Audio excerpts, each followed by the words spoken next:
I'm Claire Hubble, and this is Ukraine, the latest. Today, as Moscow launches yet more strikes in Kyiv and Kharkiv, we discuss suggestions by Ukraine's top commander that Russia is plotting another offensive in Kyiv.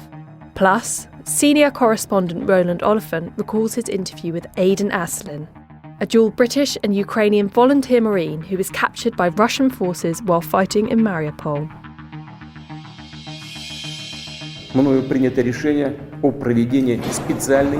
This hideous and barbaric venture of Vladimir Putin must end in failure. Putin's war in Ukraine has destabilized energy markets the world over. Nobody's going to break us. We're strong. We're Ukrainians. Every weekday afternoon, we sit down with leading journalists from the Telegraph's London newsroom and our teams reporting on the ground to bring you the latest news and analysis on the war in Ukraine. It's Friday, the 16th of December, day 296.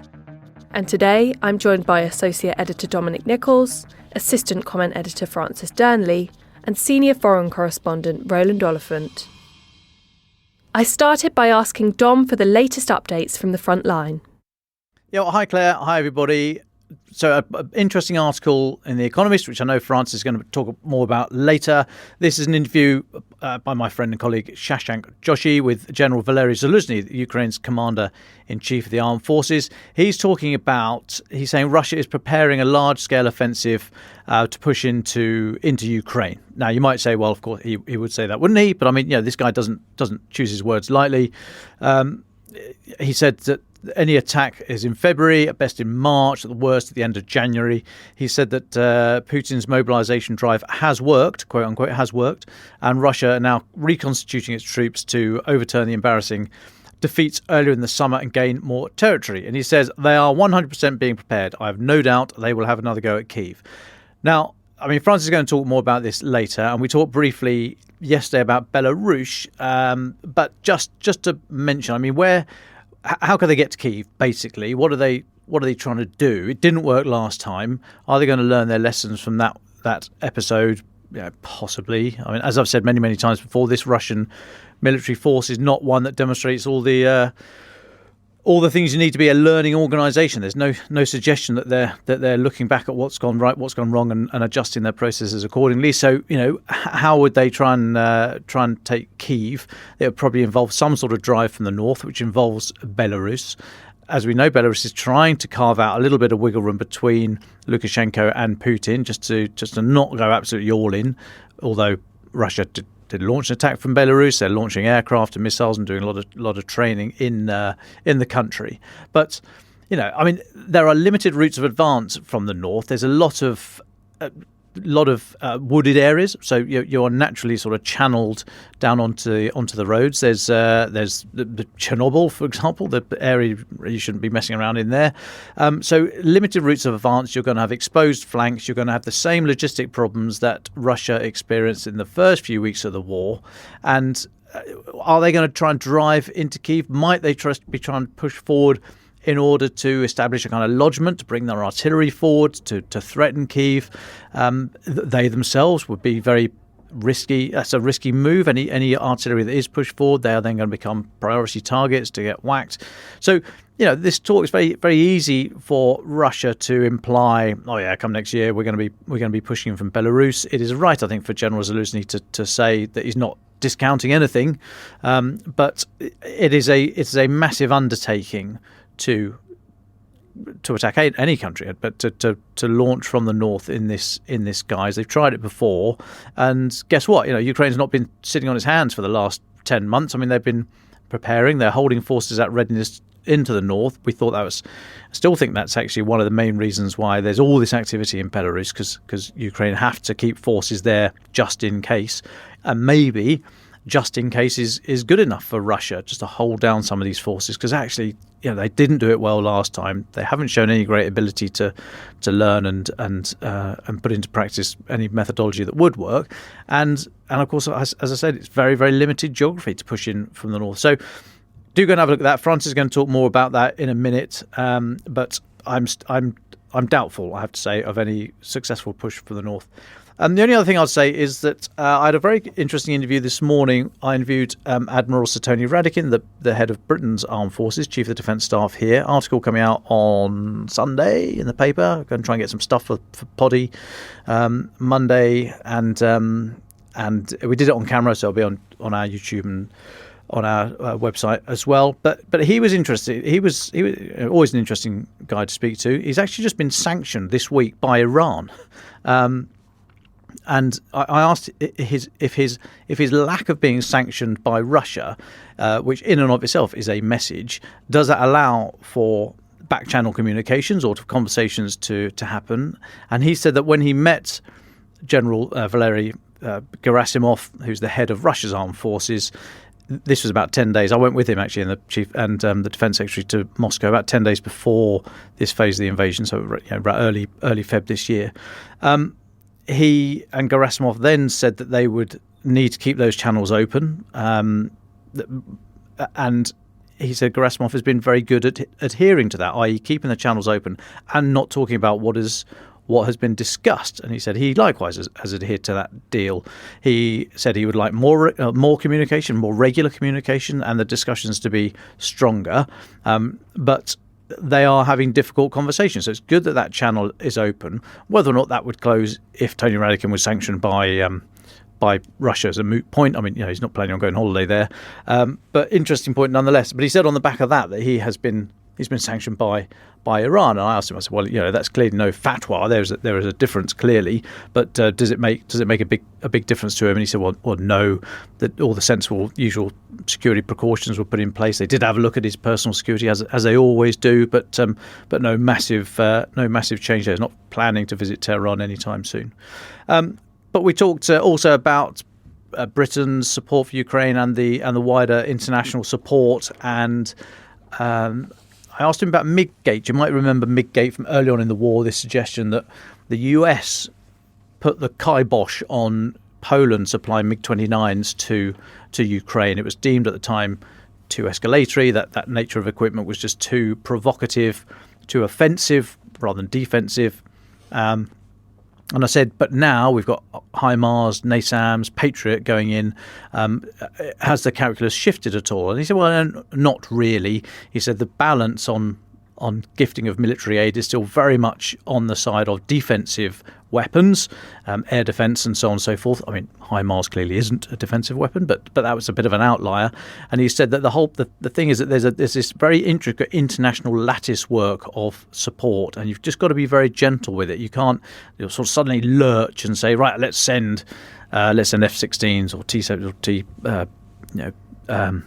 or MiG-29s or what have you, because you've got to take everyone with you. The one thing that Putin does want, of course, is a fracturing in this international alliance, very small a alliance against Russia. So you got to move slowly and take everyone with you. And he said if you go out far too strongly, then it could be uncomfortable for nation X, and you might start to fracture your international unity, as we know.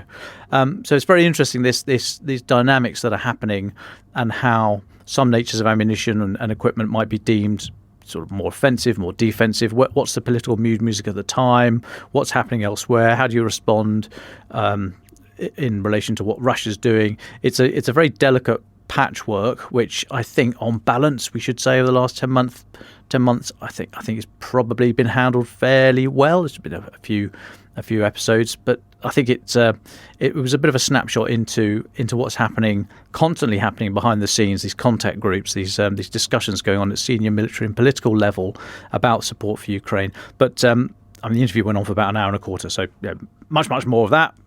Have a listen, have a watch on Sunday if you like, and hopefully we'll get a bit of audio for Monday. But I need to take a pause there. And I understand there have been some more missile strikes on Ukraine this morning. What can you tell us about those? Yeah, so this again, General Zaluzny, head of Ukraine's armed forces, he said that there were 76 missiles fired at Ukraine this morning on Friday, 72 cruise missiles, for air missiles, and saying that Ukrainian air defence systems shot down 60. Now, this continues the pattern we've seen of late, the pattern of Russia firing missiles at Ukraine's critical national infrastructure. Also, the pattern of Ukraine managing to shoot down most of them as air defence systems have gone in, and increasingly gone in on the less sophisticated end of the equipment ledger, if you like, which is good. I'm thinking things like the Gepard, the German self-propelled gun with twin 35mm cannons that chucks a load of lead in the sky. I mean, that's what you need. You don't want to be firing massively expensive anti-air missiles at these things. Your economy can't stand that. So 60 out of 76 shot down is a good result, I would suggest. However, obviously those other 16 do land somewhere, and obviously all the debris land somewhere. So there's still this very pressing need for air defence to be supplied to Ukraine. But I mean, on simple economics, that is not. Nobody should be carrying on that kind of campaign if you are having the vast majority of your effort shot down. I mean, that shows that you've got something badly wrong, your tactics or the technology or the engineering or God knows how you're doing. But you should not continue this. This is all Russia can do at the moment. They're being pushed back on the battlefield. This is all they've got left in their military locker. And so whilst, of course, it's terrible, and as I say, those other 16 missiles would have landed somewhere, then I think Ukraine will say, well, hey, we can stand this at the moment as long as the supplies continue. Thank you for that, Dom. Moving away from the military space into the political sphere, Francis, what's been happening for the last 24 hours? Well, thanks, Claire, and good afternoon to our listeners around the world. Yes, it's been another eventful 24 hours. I know I keep saying that recently, but it really has been. I think it's most important to start with the news that we've gotten through this morning around Belarus, which, of course, Dom was already talking about. We understand that Vladimir Putin will visit Belarus on Monday for talks with his counterpart and ally, Alexander Lukashenko. That's according to the Kremlin. They've announced that the pair will discuss Russian-Belarusian integration as well as current topics on the international and regional agenda. I think we can guess what those are.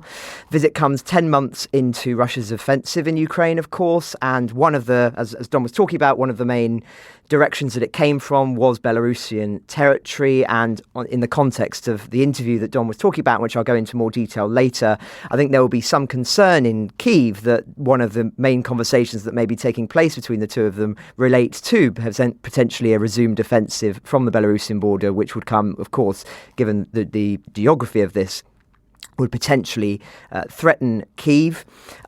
It's also, it's important to emphasise that Moscow and Minsk have committed to a range of programmes for deeper economic and defence cooperation already. So whilst we talk a lot on this podcast about the way in which Europe has unified as a consequence of Ukraine in many areas, I think it's important to say that there are, of course, outliers as well, and that Belarus is often described as having the last dictatorship in Europe, and indeed we are seeing a closer alignment with Russia and Belarus as a consequence of this war, as we've seen with Russia and North Korea and other places. But of course, it hasn't all been going Russia's way with its former territories. It's the stands, as James Kilner has talked about, have become very, very unstable as a consequence of what's going on in Ukraine. And so this is, I think, just one small success, in inverted commas, story for Russia, whereas actually it's been a disaster in the diplomatic space in almost every other area. Just staying with the Kremlin, the Kremlin have said that they're going to respond to EU sanctions against Russia. Obviously, I've spoken a lot in recent days about the nature of these sanctions. The EU leaders agreed yesterday to provide 18 billion euros in financing to Ukraine next year and to hit Moscow with a ninth package of sanctions. Measures will also designate nearly 200 more people and bar investment in Russia's mining industry, among other steps. Now, they haven't said what their response to this is going to be, and I would argue that their response is actually going to be very limited given the capacity that they have, but nonetheless they've said that there will be a response. And sticking with the political sphere in Russia, I touched on yesterday the speculation that the Russian Duma was going to make it effectively for crimes committed in annexed territory in Ukraine not to be punishable by law.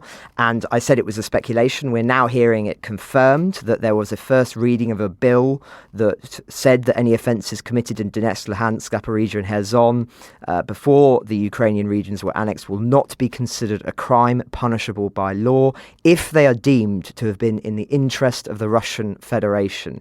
Now, I think it's important to emphasise here that as shocking as this is, and it is shocking, it's not unexpected or unsurprising. There's already been a lot of legal laws that have been passed as a consequence of what's going on in Ukraine.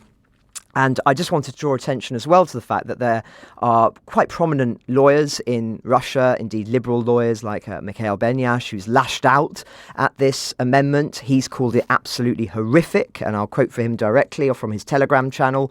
First, this has nothing to do with the law. Second, it leaves massive room for corruption. Third, it puts Russia in a precarious position, as this country will be effectively saying, you're free to commit any crimes in my favour, and I'm going to forgive it all. This is madness.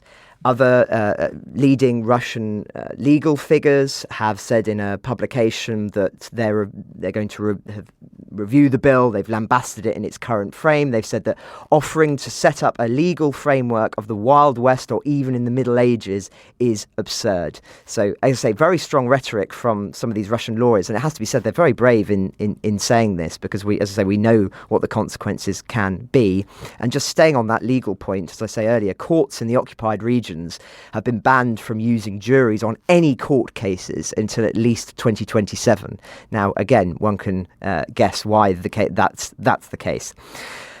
Lastly, just moving away at last from the Kremlin and back into the European fold, quite an interesting story this, and as I say, I think it's to be commended. The Danes have sacrificed a bank holiday to boost defence spending. So Denmark's new government have said that it will scrap a certain bank holiday to generate more funding, as European states resort to, of course, increasingly unusual methods of facing off against Russia. I know we haven't talked about Denmark a lot recently. There's a rather unusual coalition of sort of centre-left and centre-right at the moment. And the Prime Minister has said that he will remove one of 11 bank holidays in Denmark to boost the economy and productivity and to help increase GDP spending of 2% on defence, which of course is what is expected for countries in NATO. So an interesting story here, and one that's sort of not really been very widely reported. But as I say, it's rather commendable. So something a little bit more perhaps uplifting in which to end on in the political realm. Just going back to what you were saying about the Russian State Duma forgiving certain offences committed in the interest of the Russian State Federation, do we have any examples of the sorts of crimes they're referring to? I think we can speculate as to what this is being done to stop in terms of legal cases, and it is the kind of crimes that I spoke about yesterday and which Joe Barnes reported on, and of course David when he was there in Ukraine with Dom, which are the kind of atrocities committed in Bucha. This is an attempt to stall any beginnings of legal processes to bring those people to account, and I think as well that there will be numerous other atrocities that we're not even aware of yet. Think of some of those mass graveyards found around Izium, I think others in Mariupol as well that we hear about.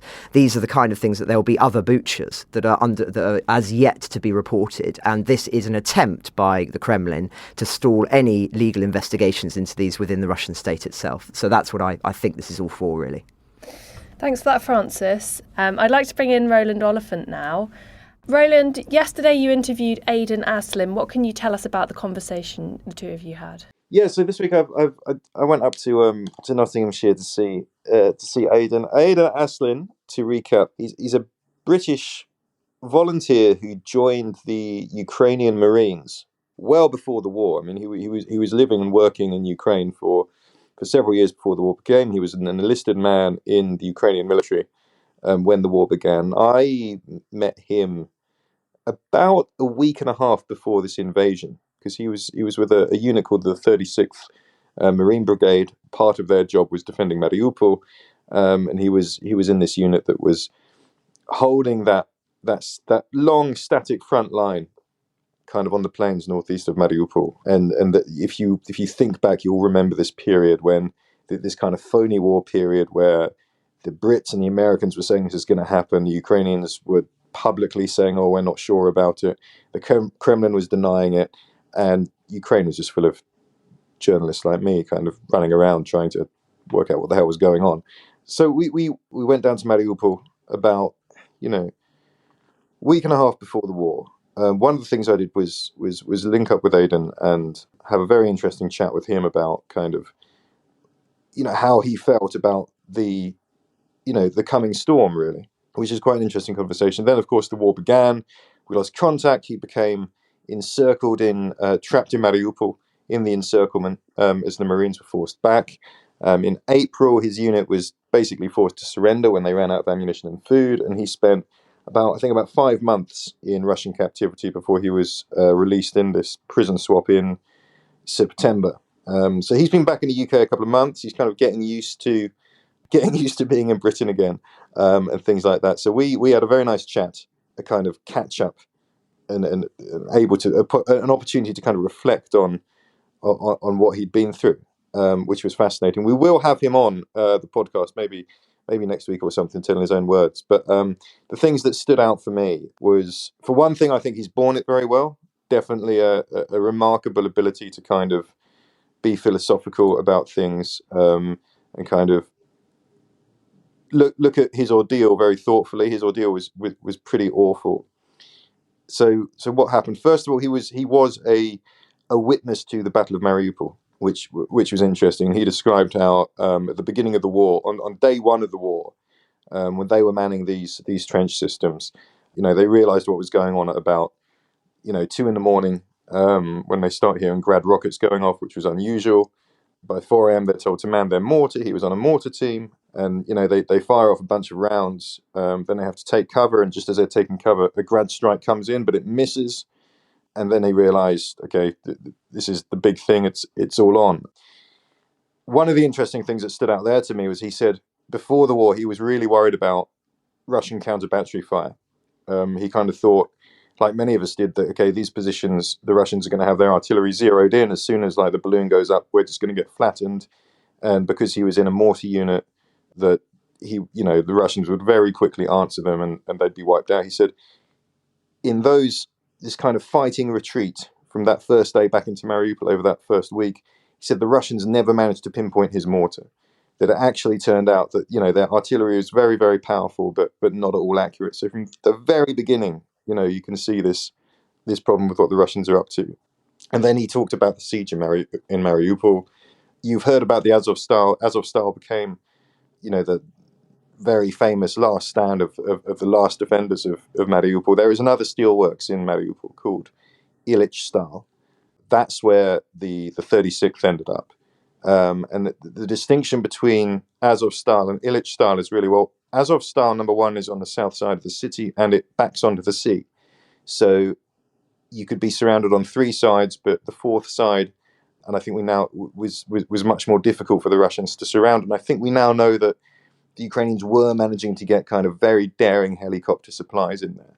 Ilyichstal is further north on the northern side of the city, so it could be surrounded on all sides. And also it has much shallower bunkers than Azovstal. So Azovstal had these remarkable kind of 40-meter deep tunnels, which the Russians found it very difficult to weed out those defenders from for months and months. Ilyich didn't have that. So he described this battle. The Russians surround the city, the sense of a really demoralizing sense when the guys realize we're surrounded, and in other parts of Ukraine where our families are, there's also Russians kind of storming into cities. He said that was where things got personal for him. That was the only time I saw him kind of really feel quite... he was clearly shaken by this because his fiancée was over in Mykolaiv, and while he was in Mariupol, the Russians got, I think, to within about a kilometer of her house. And then he described being, basically being forced to surrender because a Russian bomb hit their ammunition. Essentially, they were left without food, without ammunition, after about 6 weeks, I think, and into captivity. Yeah, so I mean, so this is a very interesting. I'm going to pause at that point because then he starts talking to me about his ordeal as a prisoner, which I think is fascinating in itself. But he did talk about this, being there in Mariupol and being told, okay, we're surrounded now, there's no way out. And then he looked back and there's a little bit of confusion. Medical evacuations were still happening, supplies were getting in somehow. And he said in that first week or so, it probably was possible to break out, but the decision was taken, like, we have to defend Mariupol. A decision was taken not to break out, to hold the city, to fight a siege. And he described kind of coming to terms with realizing that, this is going to end with me being captured or killed. And he could see from the kind of commanding position of where they were, they first saw the Russians coming from the west, from Crimea, and seeing them link up, and with the spearhead from the east, knowing that they're surrounded, and just being pounded with artillery. And he was talking, being stuck in these bunkers with shock waves kind of slamming doors shut, and things falling off the ceiling, and kind of feeling hopeless. And then food reduced to the point. One of the things he said, we ran out of food, and then I realized we ended up like scrounging around trying to find what there was. And he said, I remembered seeing some MREs upstairs, but it was at the point where you couldn't really go upstairs because the shelling was so intense. But I waited for a gap, went and got some, came back. One of his female comrades spotted him, said, hold on, where did you get that? He said, well, up there. Do you want to risk it? They go back and get it, and straight away they come under fire. Really, really stressful, kind of awful, terrifying stuff. And then he described how there was discussion of a breakout. There were preparations for a breakout.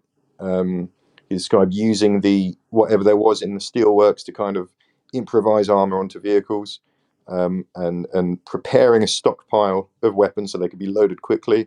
And then for whatever reason, it was cancelled, and then a Russian bomb hit that stockpile of weapons. They were left without food, without ammunition, and the decision was made basically to surrender. And a large number of troops surrendered. A small number broke out to Azovstal and fought with Azov Regiment for some months more, but that was when he went into captivity. And I will take a break there. Yeah, thank you, Roland. I'm sorry to press you on, but I feel like we can't just leave it there. What did Aiden tell you about his time as a prisoner? So he said, pretty quickly, they work out who he is, because he has Aiden is on Instagram and Twitter as Cossack Gundi. I'd encourage anybody who's interested in Ukraine to follow him. He already had quite a big social media following before the war. So he was, not only was he a foreign fighter and therefore in the eyes of the Russians, quote unquote, a mercenary, although he absolutely was not a mercenary. He was an enlisted regular soldier in the Ukrainian armed forces.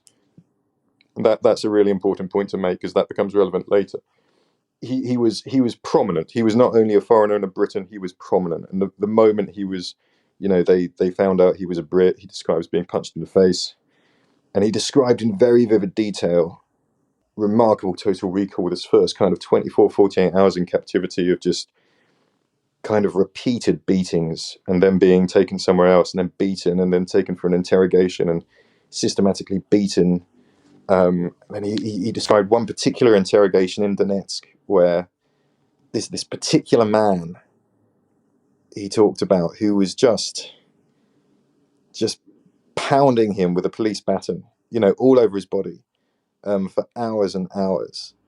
And then eventually this guy kind of stops the beating and lights a cigarette and starts kind of rambling and, asks him if he believes in God and if he's religious. And Nathan said, Aiden will tell you this in his own words, I hope. But he told me, and then I said, well, I'm Protestant. And the guy started, telling me that, well, you're not a real Christian because only, Russian Orthodoxy is the real Christianity, and all of this stuff. And then the guy goes, oh, and did you see what I did to you? And Aiden said, I had no idea what he was talking about. And he turned around and he realized at that moment that there was blood pouring out of his shoulder blade, and that the guy had, sometime during this massive beating, one of those blows was a knife being thrust into his shoulder. The adrenaline, the fear, all of that, he hadn't yet necessarily noticed it. An absolute horrific kind of ordeal.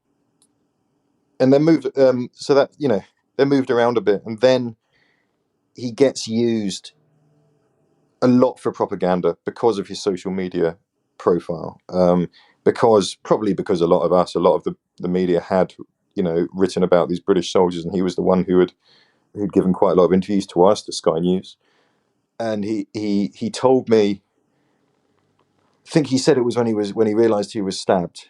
He described this moment where he told himself, right, I'm going into survival mode now. I know I've just got to tell them what they want to hear if I'm going to stay alive. So I'm going to do it.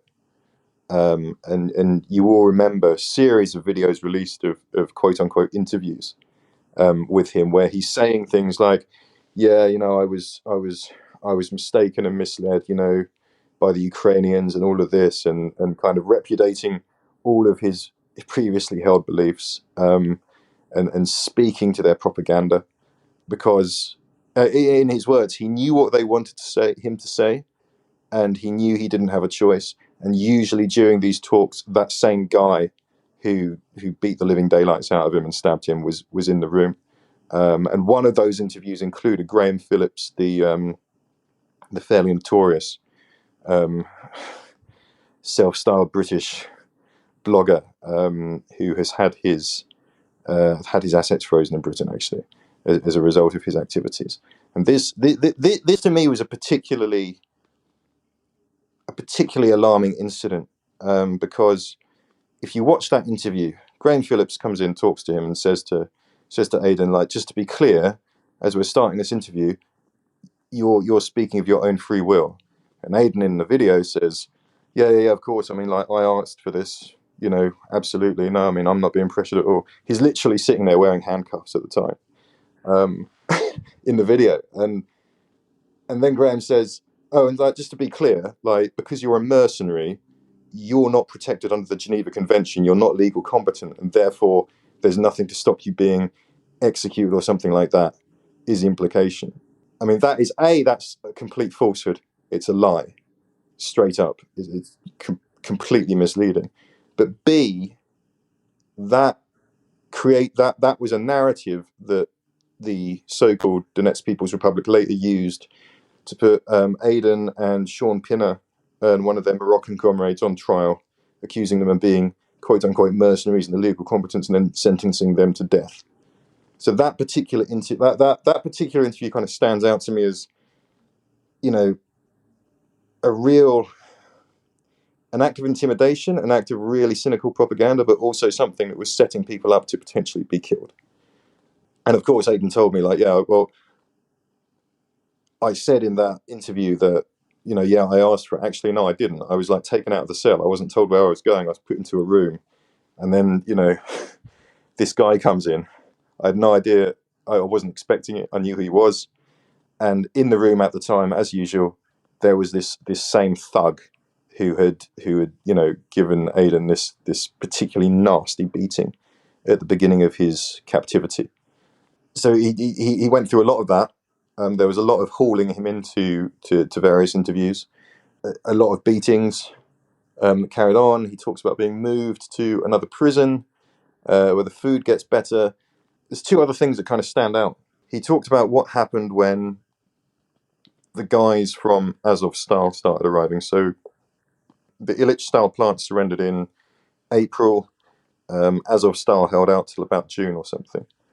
He said, listen, when you were taken to this prison, all new arrivals were forced to run a gauntlet, basically. So to get to your cell, you had to kind of walk or crawl through the corridors of the prison while being beaten up by loads of people passing. And he said it took him 10 minutes to get to his cell while through this horrific ordeal when he arrived. And then when the Azov guys arrived, the Russians really took the gloves off, I suppose is the word. He said it took them half an hour to reach the cell. They put one in his cell, and this guy was singled out for, I mean, what he described was just absolutely horrific, kind of the most vicious beatings, like forcing this guy's legs apart and beating him on the testicles, like forcing him to put his hand down flat on a hard surface and beating it with a police baton, so probably breaking his hand, then telling the guy, we're going to do this to you every day for 60 days. Like, absolutely horrific stuff. And then he described hearing that happening in the next door cell, kind of exactly the same kind of thing. You could hear it through the wall. And that guy died, and you could hear the guy dying, and you could hear his cellmates banging on the door to get assistance from the guards and talking about how he stopped breathing. And he was telling me about how literally hearing someone being beaten to death in the cell next door, and how that just sends a chill through you. So he's going through all of this. It's absolutely constant. And then there's this trial. So at some point in summer, probably for purely for political reasons, hostage taking, trying to apply pressure to the British government. Sean Pinner, Ibrahim, he's among three members of the Marines, foreign members of the Marines, who are put on trial for quote unquote being mercenaries and illegal competence. And the trial obviously ends with their conviction and a death sentence. And so they end up living basically on death row for several weeks, not knowing what's going to happen. Incredibly psychologically burdensome. And then eventually, after weeks and weeks of this, suddenly they get transferred before they even really know it. And he's sitting there one day, and he overhears someone in Russian, because he speaks a bit of Russian, Aiden, talking about people going home. And he described kind of this particular day where you overhear the guards saying things, and you think, don't get my hopes up, don't get my hopes up. No, it can't be true. If I get my hopes up and it isn't what's happening, like, it's just going to destroy me. And, being chucked in the back of a bus with his, they're quite brutal apparently when they let him go. They duct tape their eyes and hands and threw them in the back of a bus or a truck actually, and drove them around until eventually he realizes, right, I'm in Rostov. I'm at Rostov Airport in Russia, so they've crossed the border, and the blindfolds come off, and lo and behold, there's a bunch of Saudi officials saying, "You're getting on our plane. Don't worry." And that was the end of the ordeal. So that is that's a truncated form of what Aiden said to me over a very long conversation that we had the other afternoon. It was, a fascinating discussion. We're writing it up now, hoping it's going to be in tomorrow's paper, actually, by the looks of things. So do read, and I'm hoping Aiden will join us on the podcast maybe next week to talk us through this in his own words, because it's really something that should be heard from him, I think. Thank you, Roland. Dom, did you have a question? Yeah, hi, Roland. Absolutely horrific stuff. Can I ask, did he resent his previous involvement with the British media, given, as you're suggesting, it seems likely now that was one of the reasons for his treatment? I mean, he didn't seem to know. He seemed. I mean, I remember when I spoke to him back in February, when the war was beginning, and I kind of asked him, "Why are you doing this?" And he said, "Well, because I just think it's important to raise awareness, and I know that you guys, because of how the British media work, you'll be more interested in Brits and the Ukrainian army, and I just think we need as much attention as possible." And he said to me then, if I get captured, they're probably going to use me for some kind of bullshit propaganda. He had a very clear sense of what was likely to happen, and he repeated that. He remembers repeating that to a friend of his when he was surrounded in Mariupol. And one of the things he said to me when we were chatting, just arranging this interview, was like, he said I was sitting there in my cell in Donetsk or whatever, thinking about that interview, which was the last one I gave, thinking it all came, like everything I predicted happened to me.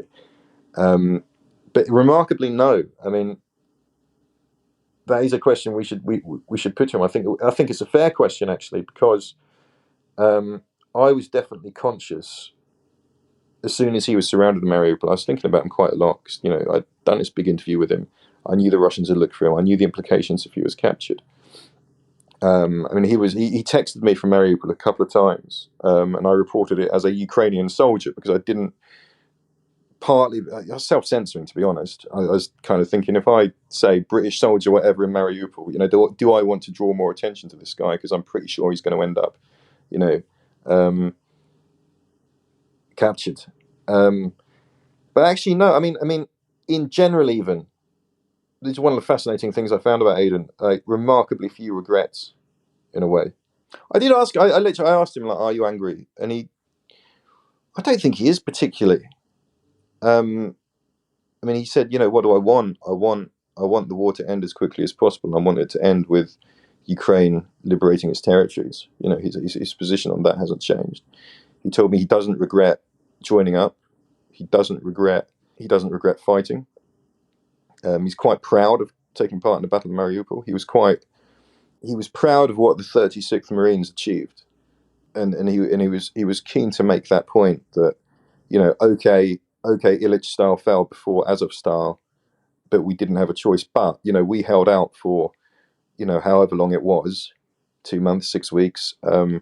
What the Marines and the National Guard and the policemen there did was make a big contribution to holding up the Russians, and that helped in the defense of Kiev ultimately and other parts of Ukraine. So kind of he wouldn't talk about anger. No, I mean, I think he's definitely quite happy to be back in Britain. He's definitely keen to get out to Ukraine again, not to fight this time, but he definitely, I think, sees his future there. I think he would like to see those people who mistreated him brought to justice, but overall, remarkably kind of philosophical about the whole thing, I thought. Thanks for that, Roland. I just have one question as well, based off what you were just saying there about him being proud of serving in the Ukrainian army. Did he have any thoughts, critiques, criticisms, particular praise from an outsider's perspective on the Ukrainian armed forces, the soldiers that were fighting, the strategies adopted? I'm just interested in him approaching it from the perspective of an outsider, particularly. I mean, he always said, like, from his perspective, like, from the beginning of the war, he was saying, I don't personally think that we need NATO troops or something. We need training and we need equipment, which I think has been borne out. He also said, I mean, I remember, in those weeks before the war, in that conversation, that interview we did in February, he was saying, I kind of feel like some of the younger guys in the unit don't grasp how bad this is going to be. They don't, because for them, like, war is sitting in a trench and maybe once a week a mortar round will come over or something, and how this is going to be a full-on conventional, hell. I said, well, what, when it actually happened, how did it pan out? And he said, you know what? Some of the guys I felt, I thought not much of, turned out to be the best guys when push came to shove. How the war kind of really brought out the best in all of them, from his kind of squaddy eyes view perspective. And he seemed, he was very, I think, positive about how his unit performed in the battle, despite, being outgunned, having no choice, being forced back into Mariupol. In terms of kind of grand strategy and things, I mean, I think there is this question he alluded to. He didn't kind of question the decision that much, but he did talk several times about how there was this question of whether to break out or not. Like, should Mariupol be abandoned and all those troops pulled back to, I don't know, to Zaporizhzhia or somewhere, and saved? I mean, that decision was obviously made quite early on, that no, Mariupol will be a fortress. Even if it's surrounded, we're going to defend it and defend and defend, because we have to hold up the Russians there. He didn't. I didn't get the sense he was questioning that decision. I kind of got the sense that, everybody kind of made their decision to go along with that decision, in a way. But it is, I think there are questions around that, and definitely around the whole Battle of Mariupol and the Battle of the South of Ukraine. There is this wider question about how the Russians had so much success so early. How did that break out from Crimea succeed so well? How did they get across the river in Kherson almost without resistance and all of that? And those are questions that Aiden himself didn't raise to me, but these are questions that I've heard, many times from many Ukrainians who are thinking about, the course of the war and the bitter fate of Mariupol. And, I mean, the Azov guys who were defending Azovstal towards the end in those last kind of televised, kind of internet press conferences they gave, were saying, we've done our job. Somebody else hasn't done their job. And that was what they're alluding to. How was it that that city ended up besieged and surrounded. I'm conscious that we're coming to the end of our time this afternoon, so I'd like to come to you first. Dom, what are your final thoughts? Well, I just think we should keep an eye on what is happening in Ukraine with this air battle. So we think Russia took delivery of about another 1,500 drones from Iran some weeks ago. They've launched 2 big waves in the last fortnight, but they are some way away from using up those stocks if those numbers are correct. If Russia just continues doing what they're doing, launching these big sort of multi-number, high dozens of attacks and having most of them shot down, then it just underlines that they've got nothing else left in the locker. And I think, well, they know that, and they know we know that, and they know the Ukrainians know that. So I'm just wondering. I'm a little bit cautious about all this talk about Belarus. As I've said, I don't think there's going to be a big thrust from there. But what we have seen from Russia throughout this war is they get as far as they can, and then they do something else. Now that something else has generally not been successful, but they try and change the dynamic. And I just wonder if these aerial attacks just aren't working. There's no sign of Ukraine's spirit being broken with the loss of critical infrastructure, and I just wonder if something else is about to come. Thanks for that, Dom. Over to you, Francis. Well, thanks, Claire. I do just want to briefly return to what John was talking about at the beginning, this extended interview with Valery Zaluzhny, the head of the Ukraine's armed forces. And there's so much in here that, as Dom said, I really recommend that people read it in full in The Economist. But just picking out a few things, he talks about how at the beginning of the war for him, of course, was in 2014, not this year. He's very keen to emphasise that. He talks about how for him, he'd read a lot of books. Indeed, he says, I had graduated from all the academies with a gold medal. I understood everything theoretically, but I did not understand what war really meant. But in 8 years of war since then, in 2022, both I and people like me understand it all perfectly well. He then goes on and talks about the Russian army, quite a few insights from him actually into how it operates. And he talks about how for them they enforced one concept and the idea of the commander, the all-seeing commander who controls everything in the detail. And he says that very quickly he knew the error of that kind of command structure and was effectively, whilst overseeing everything, was operating in a much more flexible and fluid manner. He says he trusts his generals and that he was willing to give them more operational flexibility, which of course was absolutely vital for the defence of Kyiv and some of the other strategic successes that took place. And as I say, he talks about the trust that he's built, and he knows that if a general asks something of him, that it really is required. And I would say that that contrasts very strongly with what we've seen from the Russian army since the invasion back in February. He also reflects more deeply on Russian failures and why they happened.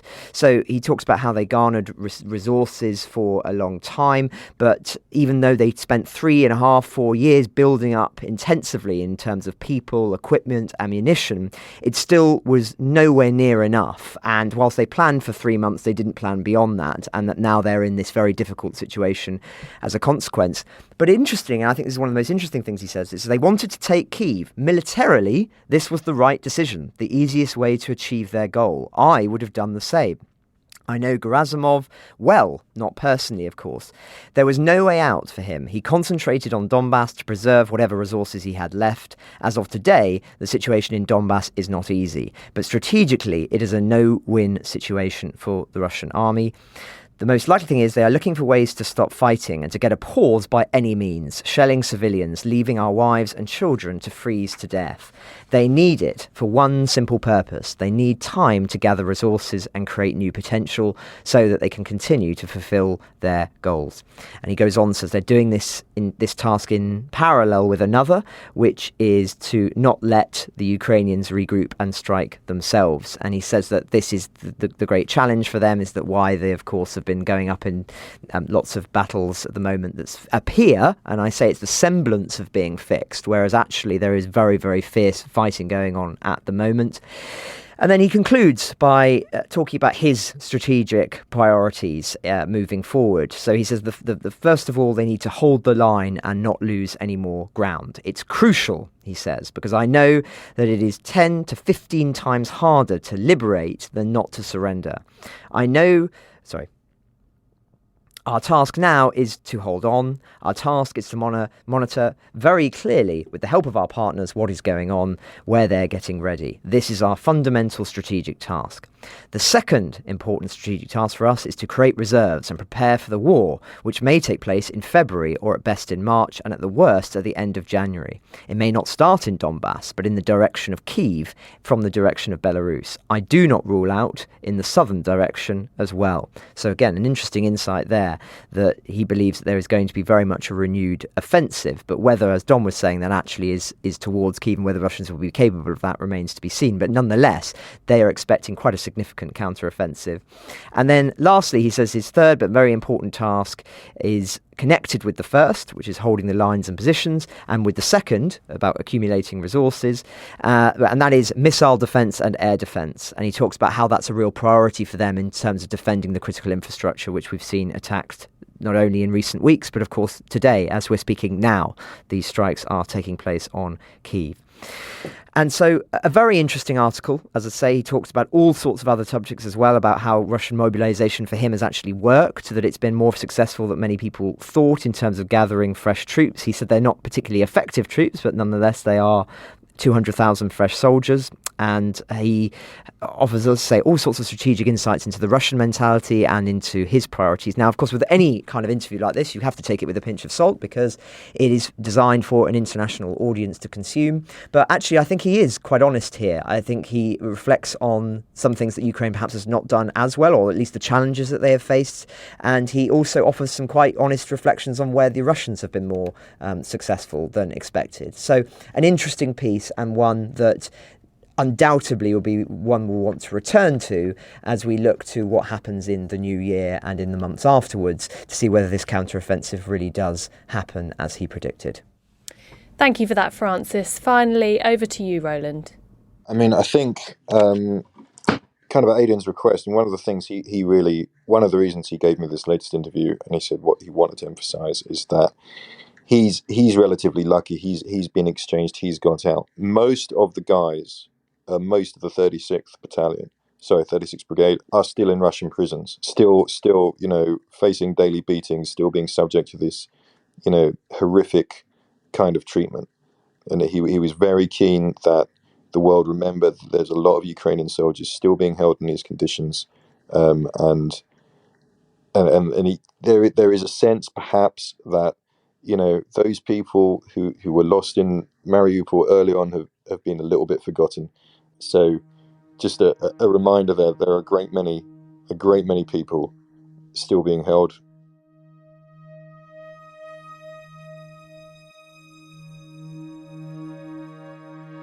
Before we go, a request to you, our listeners.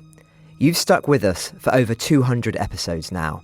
Episodes we never wanted to have to make, hoping, like you, that this terrible war would end this year.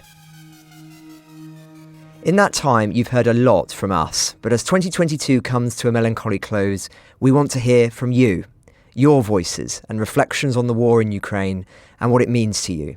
Perhaps you're Ukrainian following the war from another country, a citizen of Kyiv who wakes up to air raid sirens, a soldier who has fought on the front line and is recovering in hospital.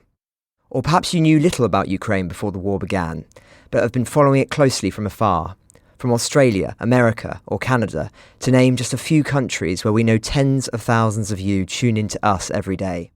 Maybe you've volunteered for a charity or are a teacher trying to educate the next generation about this terrible conflict. Whoever you are, if you've listened to us this year, we want to hear your thoughts and about your experiences. To get in touch, please record a short audio file. You can do this really easily via your voice memo app on most smartphones and send it to our usual address, podcasts@telegraph.co.uk. Whilst we won't be able to feature all of them, as always, we will listen to every message. We look forward to hearing and learning from you. Thank you, and see you on Monday. Ukraine the Latest is an original podcast from The Telegraph. To stay on top of all of our Ukraine news, analysis and dispatches from the ground, subscribe to The Telegraph. You can get your first 30 days completely free at telegraph.co.uk/audio, or sign up to Dispatches, our Ukraine newsletter, which brings you stories from our award-winning foreign correspondents straight to your inbox. If you enjoyed this podcast, please consider following Ukraine the Latest on your preferred podcast app. And if you have a moment, leave a review, as it helps others find the show. You can also get in touch directly to ask questions or give comments by emailing podcasts@telegraph.co.uk. We do read every message. We're especially interested to hear where you're listening from around the world. Ukraine the Latest is produced by Louisa Wells and Giles Gear.